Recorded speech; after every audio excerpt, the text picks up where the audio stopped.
Let's do this. Hello and welcome to the latest episode of the 1904 Club, the Hull City podcast from the Hull Daily Mail. And there's one place to start. No, not with Hull City's fantastic comeback or transfers. It is congratulations to Burnsy, friend of the show and long-term panellist, who's got his commentary gig back. I'm not sure he remembered how to do it, but it sounded all right anyway. So I'm delighted to say that Burnsy will be popping back in every now and then when the shackles are off. But Kathryn has agreed to join us on a permanent basis. So welcome, Kathryn. Great to have you with us. I know you've been in and out of the show for the last few months. Thanks for joining us. Yeah, thanks for having me, guys. And we're coming, obviously, after what was a belting finish on Saturday. And it really was, wasn't it? Amazing comeback. And with all the talk about Abu Kamara before the game, it was just almost written in the stars, wasn't it? Felt like it was, yeah.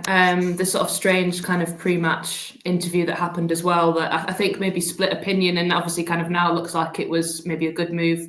At the time, I thought maybe felt a little bit unnecessary, kind of dragging him out and making him apologise for an emoji on somebody's Instagram post. But, you know, the result of it was him coming back and scoring 2 goals, and hopefully that does his confidence the world of good. And it's a shame that Burnsy's not here, actually, because he's been saying all season that there's a player in Kamara, and now he's not here to tell everyone, I told you so. He has sent a message saying, I told you so. Of course he has. But yeah, it was like to come back from 3-1 down against the team that's top of the league with 10 minutes to go and get a point is, you have to give kind of the players credit for that, for staying in it. And yeah, they got a bit of luck, but sometimes you need that. And it was a great finish from Kamara for the equalising goal. I screamed my house down when he equalised. I was watching, not at the game, unfortunately, but was keeping up from home. And I think I gave my housemates a fright when that goal went in. Prutts, that is a big result, isn't it? I know people go, well, yeah, but it's only a point. But when you factor in, they led after 5 minutes, then they went 3-1 down, and it looked like Leeds were going to, Leeds potentially could have gone and scored a 4 or a 5th. But for City to fight back and then get that equalising goal from Abu Kamara, the lift that result, given the opposition and the context around the fixture, everything, it could be huge, couldn't it? Yeah, it's as much as about that point as it is about the mentality that comes from being able to fight back. We've seen Leeds, not necessarily on the road, but at home, go through the gears and really tear teams to shreds. And there's been notable teams that have gone to Ellen Road and not registered much statistically on the opposition goal. So what City managed to do from the start and obviously the end of the game, it's good in a way, because it's possibly the best way to leave a set of fans as they come away from the MKM. You kind of start bright, say, oh, good start. And then there's a middle bit where you're like, I'm not sure. And then you finish on a high like that. And suddenly everyone comes bouncing out, making it feel like a win. And yeah, Kathryn's absolutely right. You've got to put it into the context of what Leeds United can do to an opposition. I live in a part of the world which is full of Leeds fans, and not too many are happy with the goalkeeper at this moment in time, which I can completely understand. But for City, they shouldn't care less how the goals come. One in the middle, slightly fortunately, the two very well taken. So lots to like, lots of progression that seems to have been made under Ruben so far. Lots of time now. Well, whether they can get on the training pitch if it's covered in snow or not, we shall soon see. But that work going into the weekend, the work off the back going into that next game in the Championship against Millwall is huge. So from what I've seen so far, there's plenty to like. And it feels to me, and given the scenes that you saw, and not least Kathryn screaming the house down when goals go in, I'm sure inside the stadium as well, we discussed it, didn't we, a couple of weeks ago with a fella called Burnsy, I think, was it? Who was on this? Was he called I can't Burnsy? remember it. Dead to me now. Something like that. And they were talking about the atmosphere inside the stadium. I bet, given what they saw, if you're not going to watch an attritional 1-0 win, which gets you 3 very vital points, why the hell not watch a goal first that gets you a point that leaves you feeling buoyant on the way out? That's it, Fletch, isn't it? And we've talked long and hard about just how difficult watching football at the MKM Stadium has been for, not just the last year, but for what feels like forever. It's been really difficult. There haven't been many games like that. You think back to the Ipswich game at the end of last season, that was pulsating. I think back a couple of years, or 3 years now, of the final day of the season, Forest came and drew with City, but I think Forest scored a Brennan Johnson penalty in stoppage time, and then Louis Coyle rattled one in. Everybody went, it was only a 1-1 draw, but everybody went home buzzing because they scored the final goal. And I think it was just almost a reward for everybody that's gone through all the just the dire stuff they've watched at times over the last few years at the MKM Stadium, just to have that moment. And football's about moments and memories, isn't it? And that magic, it could be a big point. You just never know how the season's going to play out. But it was and for Kamara as well, fantastic. Yeah, for Kamara, every inch of criticism from the week was probably being squared at him and the way that the club decided that they wanted to do their pre-match presser. And then what the good players do and what the players who can handle situations do, they show everyone what they are in moments of adversity, whether that be on social media or whether it be on the pitch as well. And he's gone and banged in 2 really good goals. You've got to give credit to Mason Burstow for the first one. It's such a delightful through ball.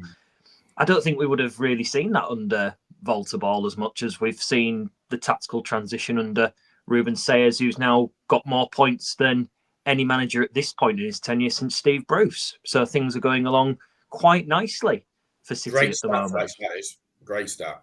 Oh, we try, don't we? We try. Just before we move on, Prutts, I want to get the players' point of view. I know it's been talked about, and it happened last Friday, so it's kind of like, and I know we need to move on to transfers and stuff. But from a player's point of view, what was your feeling about the press conference pre-match? And it was very much. It's worth pointing out. It was very much the manager's decision. Abu's agent rang him, and he said there's been some, comments made about his social media post, which I thought was completely innocuous. In fairness, didn't see the issue. Right, just I've read as much as I could about this. Just explain to me in idiot-proof it, because you are talking to an idiot now. What exactly happened? Right. So Hull City lose the game against Middlesbrough 1-0, and the goal they conceded in the 90th minute or whatever it was. Abu Kamara is criticised for his lack of tracking back to Bergzog. Louis Coyle doesn't cover himself in glory. They score the winning goal, right? Yeah. And then in the immediate aftermath of that winning goal, Kamara's obviously gone into the dressing room on his phone, and he's seen one of his mates at Portsmouth has scored a goal, first goal in forever. I think he's back from an injury, and all he's done is put, I think, a heart emoji on his mate's Instagram post. That's it. Then somebody on Hull City Twitter has picked that up, screen grabbed it, put it on Twitter, and said, "Not overly impressed. He's at fault for the winning Middlesbrough goal, and all he cares about is Portsmouth." Then obviously there's a massive pile on, as you tend to get on social media. A few people saying he shouldn't have done it. He doesn't care. Get rid of him. Probably more people saying it's not that big a deal. Just move on.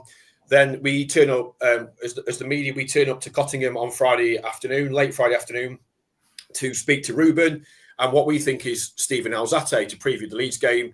After a bit of screwing around, the media guys come out and say, "Look, there's been a change of plan. Ruben wants to do a joint press conference with Abu Kamara." And then a couple of minutes later, Abu Kamara and Ruben come out of the players' area and do that. And Ruben sort of explains, that he wants to back his player, given the criticism that he got for the goal and also the social media post. Abu Kamara apologises for the social media post, and we all move on and talk about Leeds. What does he say in his apology? Sorry for tweeting about a game that's got nothing to do with Hull City. It was just like, I think he said it was poor timing.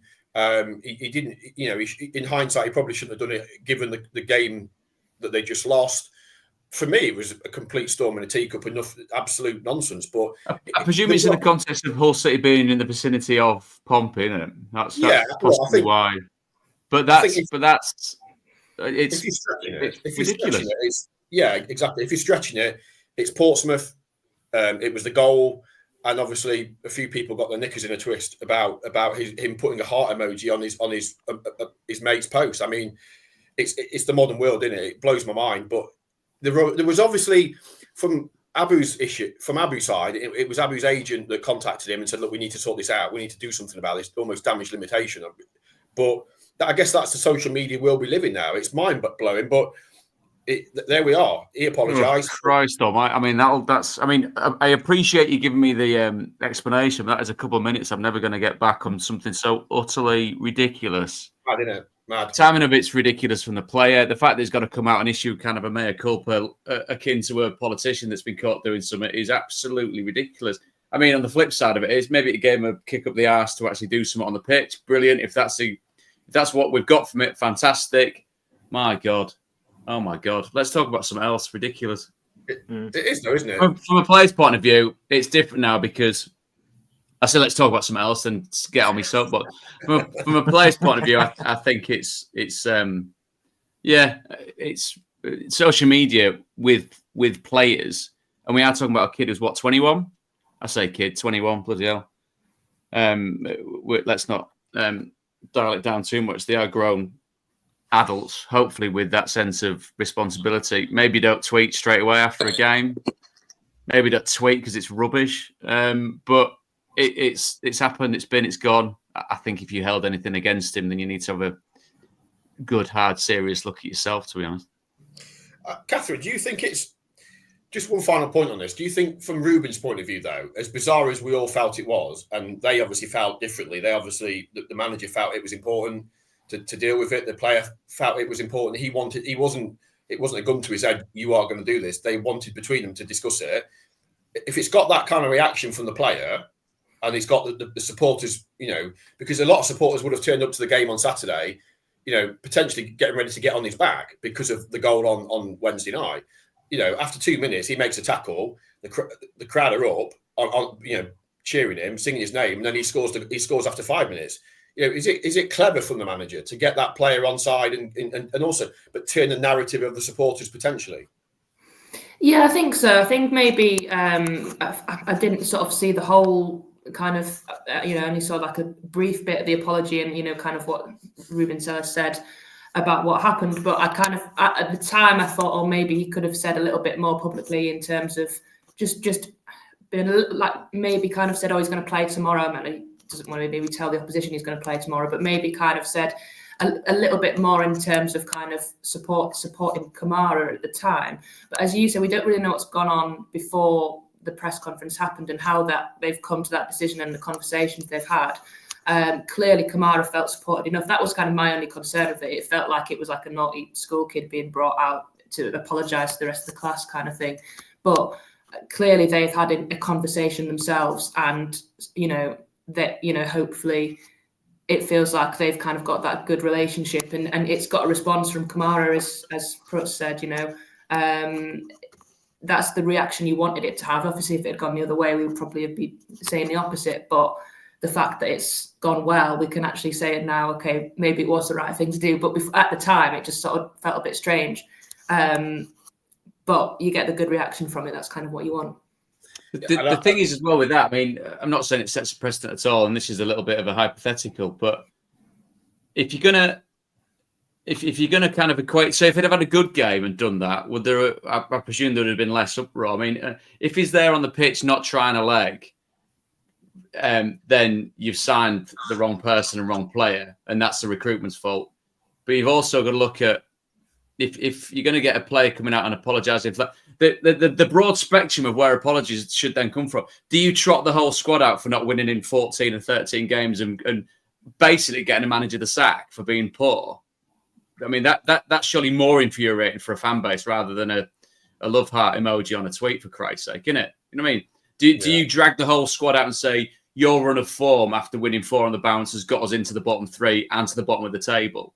It's exactly the same thing. But because it's on Twitter and blown up and it's becomes a pylon or whatever you want to call it, it's just ridiculous. I understand why Ruben's done it. He's done it from a PR point of view to make sure that everyone knows that he's the right man for City and the right man to take them forward. But Christ almighty, that is... There's more gone wrong on the pitch for the players and the club collectively to apologise about than there is for Abu Kamara to come out and have to publicly apologise on his own in front of the press about a love heart emoji to someone. We don't know how close he is to this player. He might be his best friend in the whole world. You know what I mean? He might live and die by this teammate, ex-teammate friend of his. You know what I mean? We don't know anything about that at all. We don't know what journey that other player's been on to get back to scoring a goal, do we? But because it's a blue shirt and an amber shirt, that's why it's so horrifically bad that he's got to come out and publicly apologise. Ridiculous. Again, I think it's the perils of social media. Anyway, let's move on because I know Prutts, you've got to go. Fletch is gone. It's Kathryn that's got to go. No. I've got to go quarter past. Kathryn's got to pick up Mr. Fry earlier on than me. Let's talk about transfers, and obviously, you may have noticed the window is now open. Hull City on the cusp of signing Matt Crooks from Real Salt Lake, former Middlesbrough player, and they're also trying to sign, according to those people in your neck of the woods, Prutts, up in West Yorkshire, Joe Gouthard, the Leeds United striker, who had a front row seat at the MKM Stadium on Saturday because he was on the bench to see City score 3. Prutts, you know a lot about Leeds, being from that neck of the woods. Gouthard, obviously, he's only 22. Probably not had the impact he would have liked at Ellen Road after moving from Wigan, but he's City want to press under Ruben. He's energetic. He can press. What's your thoughts on that potential deal, and also Crooks as well? Well, two extremely workable players in the Championship. I think the thing with Joe, given what we've seen from him, is ironically we've not seen enough from him, which is good because he's got time on his side, as you say, being only 22, but he'll be 23 this year. If you look at what he's played so far, 19 games at Wigan, 47 at Leeds, 18 on loan at Sunderland. That's nowhere near enough games for a player of his age. So I'd like to think if you are going to get someone in like him, then he's really chomping at the bit. He's ready to hit the ground running. He get a stack of games under his belt between now and the end of the season. So that, like I said, and from what I hear as well, in and around the Leeds United squad and team, is a very well-liked and very well-respected member of that squad, which is good enough for me, given the kind of standards that they set. And for Matt Crooks, he's always been a handful in the Championship, I think. Broadening out his career and his horizons to move to a different continent to see a bit of football, I think reflects well on the person. So I think if City manage to get those two over the line, I think you've got a decent pair of players, decent pair of people, and ones that are relatively versatile because they're not just coming in to stick in one particular spot. They've got the energy and the legs, they did have, to make sure that they could play in several positions from midway up top. So, yeah, I like the sound of those two. And the fit, possibly what City's remit is at the moment, which is good work so far under Ruben, still in the bottom 3, and consolidation, mid-table, top half of the table would be dreamland come the end of the season. Fletch, I'll come to you in just a second, but I'm conscious that Kathryn's got a scoot. Kathryn, championship experience is the key thing for City this season, this window. They've obviously signed players from all over the world in past windows, but getting players that know the league is key. What have you made of, obviously, Willy Boll is another one, Ryan Porteous is another player they're looking at as well. What's your assessment of what you know so far? Yeah, I agree with the Crooks one. I think we've been crying out all season for a bit more Championship experience, and that's kind of what he brings. And I think back to Regan Slater missing another chance on Saturday, bless him. Matt Crooks is a player that can kind of maybe do a little bit what Regan, get into the positions that Regan's getting in, and maybe finish a few more of the chances that Regan's been getting. Not to kind of dig him out, but that's the kind of player, that's the type of profile of a player that I think City have been crying out for all season. And then obviously, like what we've said before about the possible loan options, where someone like Gallagher, at least he's played in the Championship before, and it's not kind of him coming into a new division and sort of not knowing how things work. Would he know Charlie Hughes potentially from Wigan? I don't know if he, probably crossed over. That might help him maybe settle in potentially as well if he was to come. And obviously, yeah, someone like Ryan Porteous, again, another player with Championship experience. And I think that's the key. If you want to stay in the division, you need players that have played in this league before, know what it's about, and are going to come in and not have to take too much time to adapt. That's always the problem with, or the potential issue with players coming from abroad, is that it can sometimes take them a few months to settle in. We've not got a few months for them to have that bedding in period, because they've got to come in and pretty much make an impact straight away. Fletch, just as you're about to take a gulp from your massive keg. Yep. Geldar, I think if you have to compare between the strikers that City have had in the last couple of years in the Championship, the one question I'd have is he a significant improvement for what they need going forward? And does it say something that Leeds, who are top of the Championship, happy to let him go to someone else in the Championship for future aspirations? Gladly take him, because I think Hull City needs something different up front. Beddy is not pulling up trees. João Pedro is slowly getting there and chipping in with goals, isn't he? And I think the rate he's going, he'd probably end up with, let's say, 8 or 9 the way things are going. So they need somebody up there. The Willy Bolly one's interesting because I like him as a defender, and you've probably seen a lot of him, Baz, with your connections.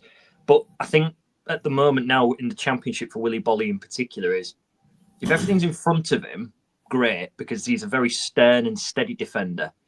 But when the ball's behind him, if they're coming down the wing, I imagine he's got the turning circle of a steam train or something like that. I don't imagine he's going to be one who's going to be able to track back in as quickly as somebody else. Everyone's giggling away. What are you giggling at? We just ruined it, basically. So that's scratch him off your list, Baz. Jeez. Turning circle of a steam train. Willy Bolly, Premier League defender. Prutts. Can't wait. I can't wait for him to sign and prove me wrong whenever the ball's in behind him and getting crosses in. Yeah. You'll get Burnsy asking him questions about you. What do you think about Fletch? He's called you a steam train, and not in a good way. He's called you a steam train. Yes. If he was to sign, I hope the club. I know the club listen to this. I hope they do something with the steam train on their social media account. If they do sign, I want you sat next to Ruben Selles making an apology. Who's apologising this week? Fletch. Well, I'll try and get across on Northern Rail, but they're struggling at the moment as well, aren't they? We can't make jokes about that because I got told off last time. Really? By who? Some train enthusiast. I don't know. Hit me with his flask. That works for the actual corporation? I don't know. It was months ago. I made a quip about Northern Rail and their nickname, and I got in trouble. I got a slap across the wrist. Well, I didn't say the nickname, did I? So there you go. All I'm saying is I'm going with statistical fact that in this time and elements, their train services, like most in the country, aren't working properly. No, anyway, if Willy Bolly signs, he should have the whole city train black. Prutts has got another pod. He does motorbikes and things, and we can probably get some steam trains into that. But in terms of all the questions coming in about where are they at? So there's potentially 6 incomings now. We Fletch, you mentioned 6 or 7. We said definitely 4 a few months ago. I think if you factor in Crooks and Gowhart, I think they're in talks with at least 6 players. So there's obviously Gowhart in there, Crooks. There's a centre back, potentially a left back as cover, another winger, a right winger, a left winger.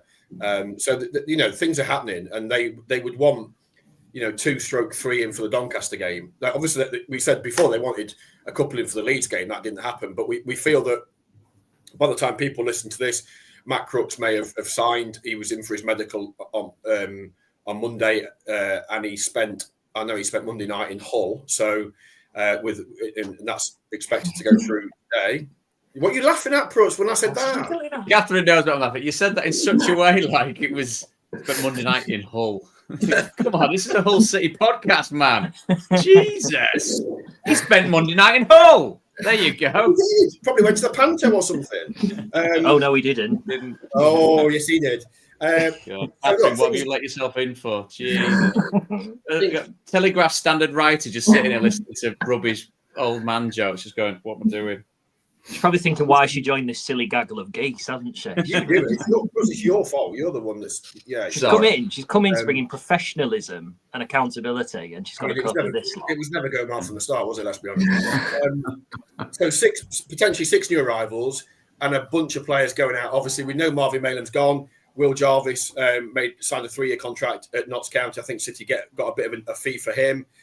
We know that Richopi and Chris Bedia look to be on their way out because, as we understand it, Carl Rushworth will be staying and has a chance of playing against Doncaster in the Cup on Sunday. And there's 1 or 2 others that may also go as well. So, look, players in, players out. It's going to be a frantic end to the month. But they are trying, in fairness, they are working hard and they are trying to get things are happening behind the scenes and they want them as done as quickly as possible. But I think, Fletch, if they could get Crooks in quickly, that would be a good start, wouldn't it?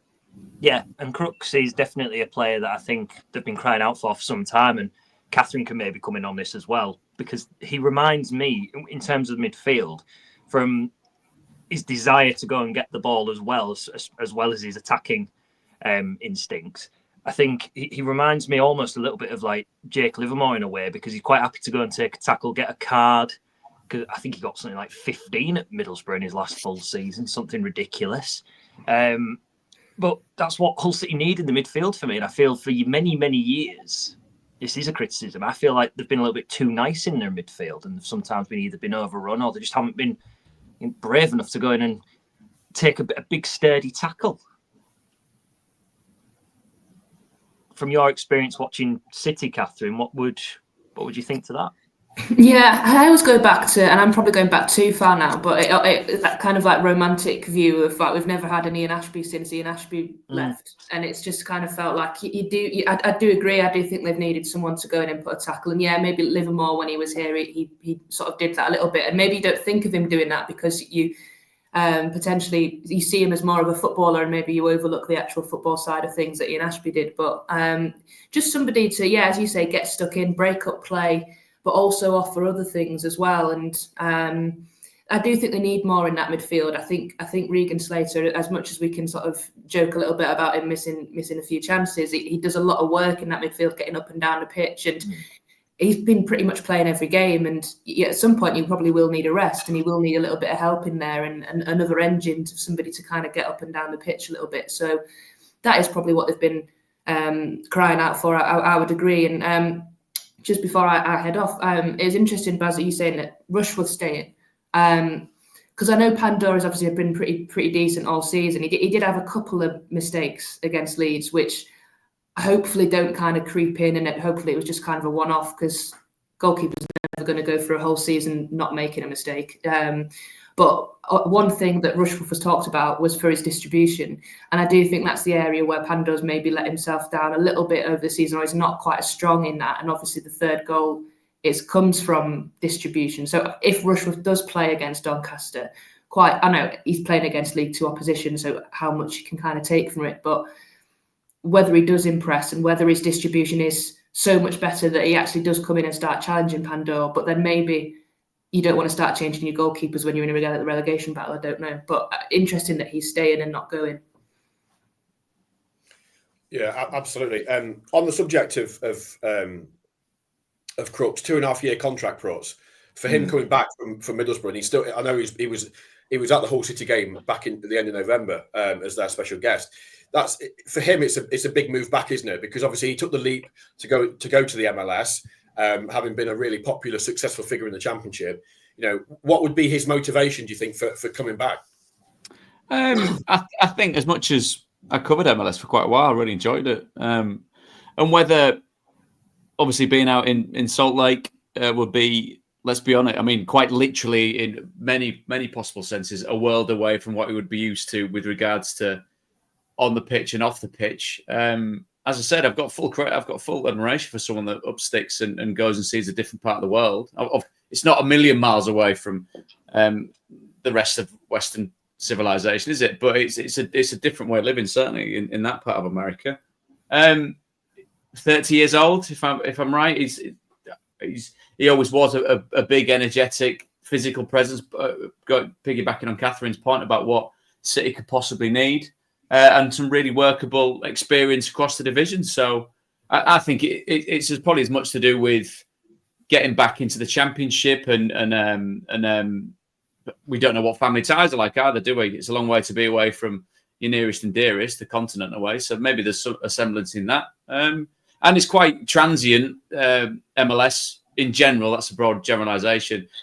Players do come and go very, very quickly, and full teams are disbanded after a single season. So that's possibly one of several reasons. But yeah, to see him in a City shirt, I think is something that most City fans should be very enthusiastic about.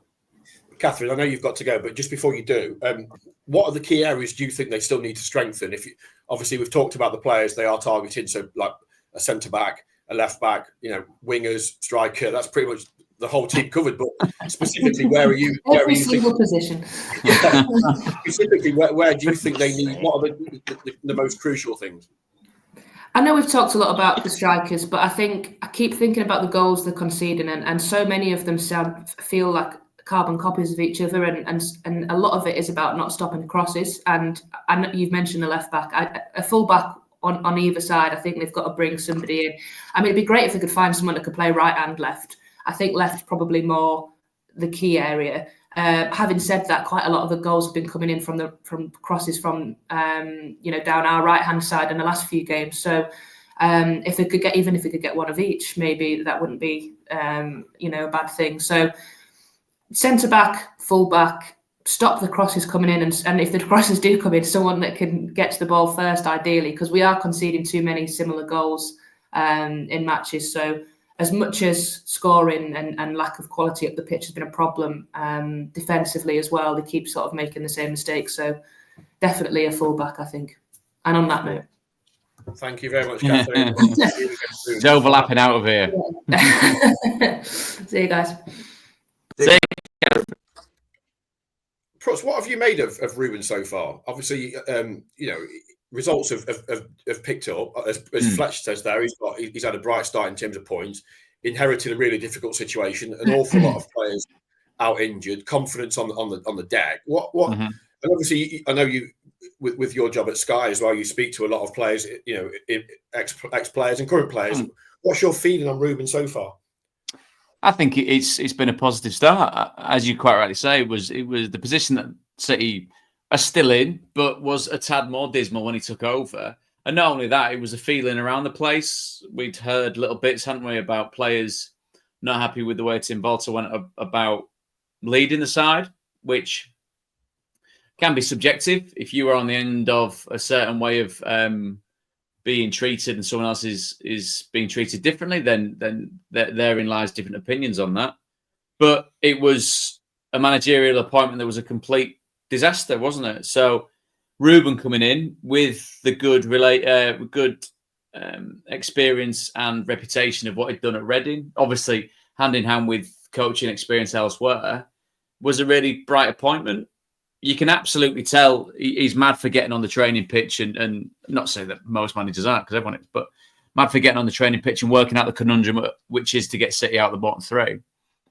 And maybe what you've seen in the whole City game, what you've seen in fits and starts, as I said, it's broadly positive, shows a bit more backbone, which, yes, you can look at a manager and say, or a head coach and say that's part of what he's brought. I think I would sincerely hope, and sounding like an old boring ex-pro, that there would be a lengthy look in the mirror for each player, because it's not the manager's fault that they're down there solely on his own. It's the players not performing.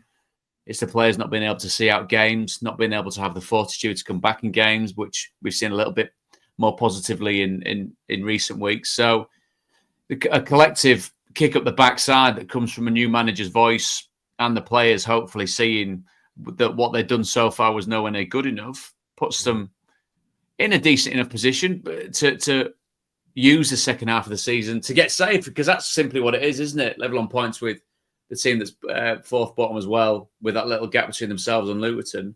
That is absolute. And if you want to class it as a relegation battle, fair enough. But that's absolutely where City find themselves. Another good result for City last night was Luton being beaten, wasn't it, at QPR? That's yes. So that's what they do. Yeah, and it's a strange one with Rob. I think I've said on it before, but so much time for him. Is I mean, and just because to pull it away from the kind of the knowing of the man, he will know objectively that Luton are doing nowhere near what they should be doing. Whether they should be knocking on the door of the top six, I don't know. I think that collective, that magic thing that got them up and into the Premier League, without kind of trying to avoid what tactics and very well educated coaches bring to a side, there is something of the intangible. Fletch mentioned it before about a Forest theme on this podcast, and don't worry, we're not going to go down there. But if you look at what Forest are doing, there is a certain aspect of that you can't explain, whether it's the way that Nuno Espirito Santo has made the players feel, whether they feel differently about themselves, whether collectively there's something that's happened from an emotional point of view that's lifted them. Luton was very much in the same bracket. They played to the strengths, but what gets you over the line in a story such as that, with a narrative such as that, is something a bit special. That's quite clearly not there.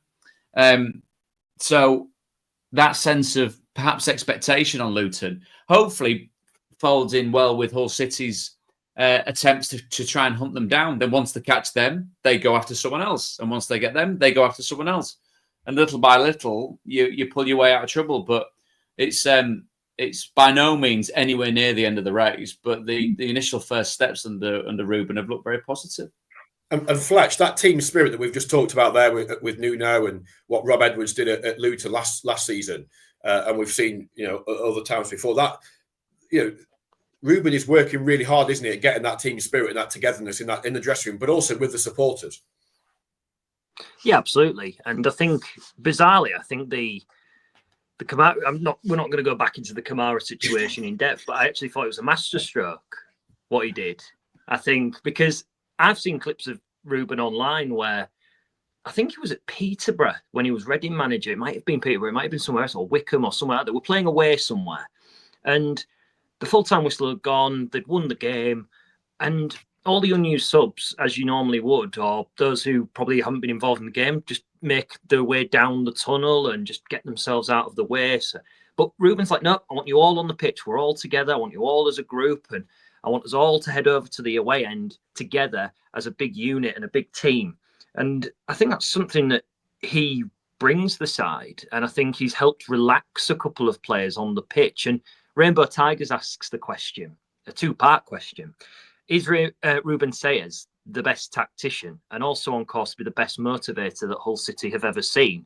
I mean, it's hard to compare and contrast with managers from decades ago, but especially in the modern day, Baz, to first. What do you reckon to that?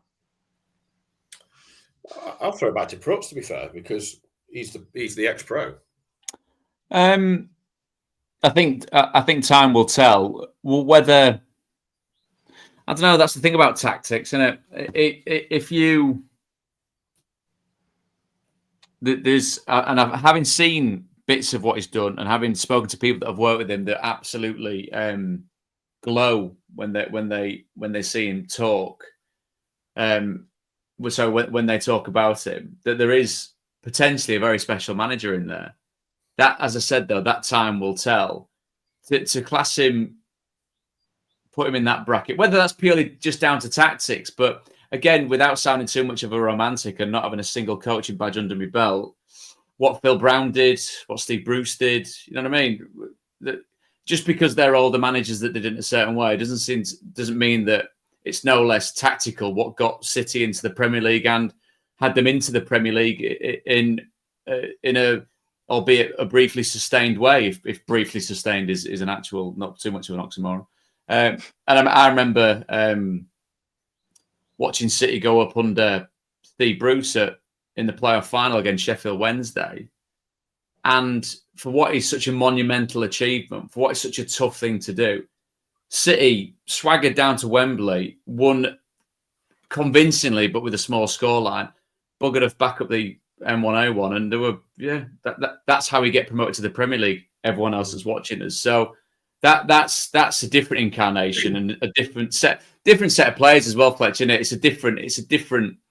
Kathryn spoke about Ian Ashby, very much the kind of totemic presence that got them from the basement all the way to the top, and that's a very special person to play for City. They don't come along every single season. They come along potentially once in a generation, which is exactly what Ash was. So, from a tactical point of view, yeah, great. So far, so good. I think you revisit that particular question if those tactics get City safe and the second half of the season is broadly more successful than it has been so far. Prutts, I know you've got to shoot off and go on the telly, haven't you?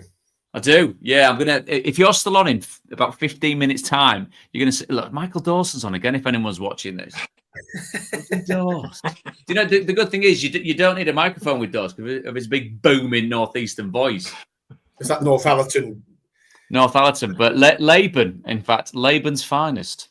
Oh, there you are then. It's a hotbed of footballing ability, hence the fact that the senior Dawson's still going strong. Big love to him, by the way. He's a dude. Oh, yeah, we love Dawes, don't we? Yeah. Right, I'm off. Thanks for coming. Binned you. I'm binning you. Burns is binned you. Jesus. Don't give people any more ammunition. Bloody hell. Just the proclaimers left now. Yeah. Is this the final part of the pod? Geeks only. My glasses are in here. That's fine. Oh, goodness me. Fletch, before we wrap up on today's episode, let's just throw it quickly ahead to the FA Cup this weekend. We all know that City have got a wretched record in the last 4 or 5 years. It's been grim. Second round exit at Stevenage, third round exits against Everton, Fulham, and then Birmingham City after a replay. The Grant McCann derby this weekend. I know in the grand scheme of things, it's not a priority because staying in the Championship is, and based on the fact that there's almost going to be as many Doncaster fans at the MKM Stadium as Hull City fans, you can see where it lies. At a difficult time for families as well. But it's for me, it's a really important game because this is a club that for a long time haven't really had a winning mentality. If you look at the results this season, that dictates that they haven't won many games. It's an opportunity to go and win a football match. Yes, it's an opportunity to bring 1 or 2 in, and if you've got 2 or 3 new signings, you can give them valuable minutes ahead of Millwall. But after the feel-good factor that was generated post Leeds, it would be a real sucker punch if you then went and lost to Doncaster, wouldn't it? Oh, massively, yeah. And the difference would be, do you remember when last season when they lost to Doncaster, you could see how upset, everyone was from a player's point of view and a coaching point of view. The fans wanted Liam sacked. Matt Ingram stood on the edge of his penalty box for 15 minutes of the game with the ball, just waiting. The fans were absolutely, the ones that turned up were absolutely raging. Liam was furious. After that, Adjon got him Jaden Philogene and they went and smashed Sheffield Wednesday. But, that game was really bad. That was a really bad performance. And they took the lead in that game as well. They did after about 3 minutes. And Oscar, I remember when Oscar scored, I'm thinking, right, that's it. We're going to roll on now and get 3 or 4. But yeah, this game, it's an interesting one, isn't it? Because as you say there, you say that it's not necessarily a priority, but the caveat to that is if you win this game and then you get a plucky draw in the 4th round and you go and win that game, then what bag of confidence does that give you for your league campaign? If you on the day, this team, as it's been proven so far under Ruben Selles, they've been able to hold those top-end Championship teams to account and give them a game. So you've drawn against Leeds, you've beaten Blackburn away, you've gone very, very close against Middlesbrough and unfortunately been beaten. But that proves that they're more than capable enough in this division to be able to go up against anybody, really, and at least give them a game. And that's what, at the end of the day, Tigers fans want. So I wonder how much he rotates it, to be brutally honest, against Doncaster, because there will be some tired bodies out there. And they've had players who've been out for a significant length of time. But there's a couple of players in there, I think, who probably deserve their chance to just try and get 90 minutes. Or does Ruben Selles look at it and go, well, let's have a look at what we've done tactically so far, and this is the next implementation that I want. It's interesting to know how he treats it. Yeah, it is, absolutely. We'll know, I guess from his team selection, we'll know where it ranks. And like I say, we can't get away from the fact that staying in the Championship is the key thing. But I do think that, the narrative around the club needs them to beat Doncaster. And then you take the foot. Yeah, okay, that then means that the Cardiff game on the 8th, I think it's the 8th of February, then gets moved to a potentially, almost certainly a midweek. And it creates an extra game. But, look, I think we criticised them at the start of the season for losing to Sheffield Wednesday's reserves. And that was pivotal because it was those cup games early in the season are so important to give new signings and players lacking fitness the opportunity to play matches. And they didn't have, because they lost to Wednesday, they didn't have that ability to get players playing games. Well, I'm not saying that's what the FA Cup's about because at this stage of the season, but if you're bringing in Matt Crooks and Gowhart, who haven't played a lot of football, obviously Crooks hasn't played, I think the MLS season finished in November, so he's not played a competitive game since in 2 months. So that's time. He'll get it back, but he needs to play. Gowhart's obviously he's been drip fed bits and pieces here and there, but not a lot. Obviously, then you've got players in your building like Matty Jacob. That was only his 2nd start against Leeds, I think it was. 3rd start, having started at Blackburn. Players like that need football. Do you play Finn Burns? So he's got, you probably need to rest João Pedro, but then obviously if Beddy is on his way out, so there's quite a lot of interesting things to throw into the melting pot for the weekend. But I just feel that there's a bit, despite what happened against Borough, they've wrestled back that momentum because of what happened against Leeds, that incredible finale, and all credit to them for that. But if they then go and lose to Doncaster, then it's like, you kind of just, everyone's a bit like, oh, not again. And potentially, you've got the opportunity of a really exciting fourth round tie, and then the club needs money. You're not losing. Nobody can tell me you're losing 500 grand a week and not need a bit of revenue. They're going to, putting the Doncaster game on is probably going to cost them more than what they're going to make from ticket revenue, because it's going to be a really low crowd. They've obviously reduced the tickets quite substantially, so they need a decent, not that you can guarantee it, but a decent tie in the fourth round. It would be really important. And again, it adds to the excitement and the feeling around the club. But if they go and turn in a terrible performance like they did at Coventry and get beat, everyone's like, oh God. So that's for me. But ultimately, it's about momentum, and winning breeds confidence. Whatever game it is, whether it's the League Cup, the FA Cup, whatever it is, winning breeds confidence. And this team hasn't won enough games this season. So any opportunity, I think you've got to take it. Yeah, I'd go along with that. And I think on that note, Baz, should we box it off for another week and leave it there? Yeah, I think so. I think that's time to call it a day. Obviously, lots going on behind the scenes at City, lots of transfer activity. We'll do our very best to keep on top of it. So, let's see what happens over the next few days. We'd expect a couple in, just to recap, I think there's 5 or 6 deals bubbling away at least. Potentially, obviously, Crooks, we think will get done on Tuesday today. We're hopeful of 1 or 2 more before the weekend. It's never an exact science. You never know quite what's going to happen. There's so many twists and turns, as we saw in the summer. So nothing's ever done until it's done. So let's see what happens. But let's hope when we return to you that there's a couple of deals done. City are through in the FA Cup, and they've got themselves a tasty draw to look forward to next month. Thank you to Kathryn, who, as I say, will be a permanent addition to the team at the 1904 Club. Prutts, thank you. We wish Bernsey well on his commentary gig. I know how much it means to him to be back behind the microphone, so that's great. And Fletch, thank you so much. And thanks everybody for watching and listening.